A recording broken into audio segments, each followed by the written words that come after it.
وطروں کو عشاء کی نماز کے ساتھ پڑھنا چاہیے یا ان کو جدا علیحدہ نماز پڑھنا چاہیے؟ کیا یہ عشاء کی نماز کا حصہ ہیں یا علیحدہ ہیں، یا ان کو تہجد کے ساتھ پڑھنا چاہیے؟ بالکل آسان الفاظ میں مکمل تفصیل سمجھ لیں اور ثواب کی نیت سے دوسروں کے ساتھ شیئر کر دیجیے گا۔ یہ بات یاد رکھیں کہ وطر جو ہیں یہ عشاء کی نماز کا حصہ نہیں ہے۔ عشاء کی نماز جدا ایک نماز ہے اور وطر علیحدہ سے ایک چھٹی نماز ہے۔ یعنی کہا جاتا ہے نا کہ 5 وقت کی نماز فرض ہے، تو 5 وقت کی نماز ہے اور اسی 5ویں وقت میں عشاء کی نماز کے علاوہ ایک وطر کی بھی نماز ہے، جدا سے چھٹی نماز آپ اس کو کہہ لیں، وہ پڑھنا واجب ہے۔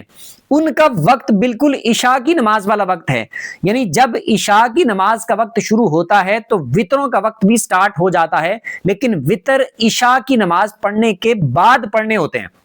اور اس میں سنت طریقہ یہ ہے، جو نبی پاک علیہ السلام کا طریقہ ہے، وہ یہ طریقہ ہے کہ نبی پاک علیہ السلام عشاء کی نماز ادا فرما لیتے، پھر اس کے بعد آرام فرماتے، اور جب تہجد کی نماز پڑھنے کے لیے نبی پاک علیہ السلام اٹھتے تھے تو اس وقت نبی پاک علیہ السلام تہجد کی نماز یعنی تہجد کے نفل ادا فرماتے، اور پھر اس وقت نبی پاک علیہ السلام وطر عطا فرماتے تھے۔